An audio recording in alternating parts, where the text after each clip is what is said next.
Shalom, salam sejahtera untuk kita semuanya. Bagaimana kabarnya hari ini? Puji Tuhan.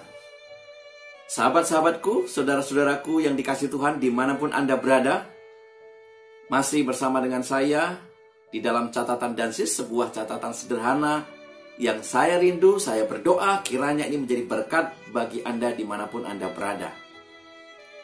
Pada kesempatan ini saya coba membagikan satu perenungan bagi kita. Makanan rohani terbaik apa yang akan kita berikan kepada anak-anak kita, khususnya ini pada orang tua. Terus kalian, mempersiapkan anak-anak kita untuk kekekalan adalah pekerjaan paling penting di dunia. Perhatikan statement saya ini, mempersiapkan anak-anak kita untuk kekekalan adalah pekerjaan paling penting di dunia ini. Kenapa? Ya, karena di dalam kitab Amsal 22 ayat 6 firman Tuhan berkata, didiklah orang muda menurut jalan yang patut baginya, maka pada masa tuanya pun ia tidak akan menyimpang daripada jalan itu. Ini adalah sebuah perintah dari hikmat, perintah dari Tuhan, perintah dari Sang Pencipta kita. Untuk apa? Untuk mendidik orang muda menurut jalan yang patut baginya. Harapannya adalah di masa tuanya, maka orang-orang muda kita ini akan tetap pada jalan yang baik.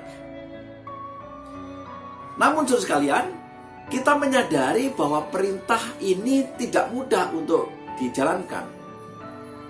Diperlukan banyak doa dan usaha untuk menyelesaikan tugas ini, karena dunia yang ada sekarang ini, dunia yang kita tempati ini sekarang ini penuh dengan situasi yang sulit yang disebabkan oleh dosa.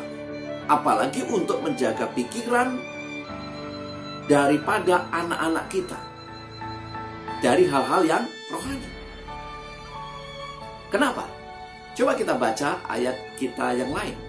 Di dalam firman Tuhan 1 Petrus 5 ayat 8. Mungkin sebagian kita sudah paham dengan ayat ini. 1 Petrus 5 ayat 8, firman Tuhan berkata, sadarlah dan berjaga-jagalah, lawanmu si iblis berjalan keliling sama seperti singa yang mengaum-ngaum dan mencari orang yang dapat ditelannya. Kalau Anda pernah menjadi bagian dalam masyarakat untuk ronda malam atau jaga malam, ya, kemudian kita akan berkeliling mencari apa? Mencari orang-orang yang mencurigakan, yang mungkin kita anggap sebagai pencuri. Firman Tuhan tegas menyatakan kepada kita bahwa kita harus sadar, kita harus berjaga-jaga, karena ternyata setan ini diibaratkan sebuah singa yang mengaum-ngaum yang sangat membahayakan bagi kita. Saudara kalian, dunia tempat kita hidup semakin berbahaya setiap hari. Karena setan telah menguasai seni menyamarkan dosa, sehingga tidak hanya anak-anak, tetapi juga orang tua yang tertipu oleh tipuannya. Ada beberapa alat yang setan gunakan untuk membuat kita tertipu, sehingga kita lupa memberikan makanan terbaik bagi anak-anak kita. Televisi, permainan video, buku, spiritualisme, musik, dan banyak hal lagi. Tetapi sebenarnya tidak selalu alat yang salah. Loh, tidak selalu apa yang kita lihat, apa yang kita baca, apa yang dilakukan oleh anak-anak salah. Apa maksudnya? Ya, itu sebabnya orang tua perlu memastikan bahwa kita, ya saya sebagai orang tua, memberi makan anak-anak kita secara rohani. Memang ada alat-alat yang digunakan. Ada buku, ada televisi, ada macam-macam. Ada yang kita lihat, ada yang kita dengar. Dan itu bisa menyebabkan anak-anak kita menikmati makanan-makanan yang sampah, makanan-makanan tidak rohani. Maka orang tua perlu memastikan makanan terbaik bagi anak-anak kita, makanan-makanan rohani. Dan tidak mudah. Oleh sebab firman Tuhan mengatakan, sadarlah dan berjaga-jagalah. Saudara-saudaraku, mari kita coba perhatikan statement berikut ini. Sebelum menuju ke kasir, ya, dengan buku, dengan mainan, atau video game terbaru, tanyakan pada diri Anda sendiri. Apakah ini akan membuat anak-anak saya lebih dekat kepada Yesus? Jika jawabannya tidak, letakkan dan tinggalkan akan toko itu. Saudara-saudaraku yang dikasihi Tuhan,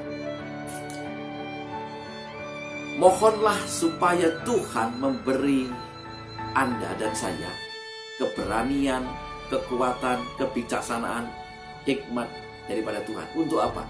Untuk kita mengetahui makanan rohani yang terbaik bagi anak-anak kita, untuk memperkenalkan anak-anak kita kepada sahabat yang terbaik, yaitu Yesus.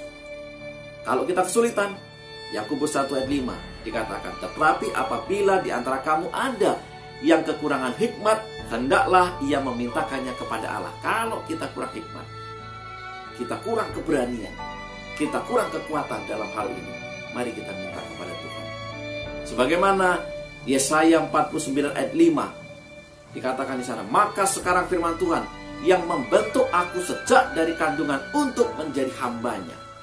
Yesaya menyadari bahwa ia telah dibentuk Tuhan sejak dari kandungan dan dipersiapkan menjadi hambanya. Biarlah kita sebagai orang tua mempersiapkan anak-anak kita menjadi anak-anak yang lurus jalannya. Dengan cara bagaimana? Dengan cara mendidik anak-anak kita, dengan memberikan makanan-makanan rohani yang terbaik. Kiranya ini menjadi berkat bagi kita. Selamat beraktivitas, jaga kesehatan, Tuhan memberkati.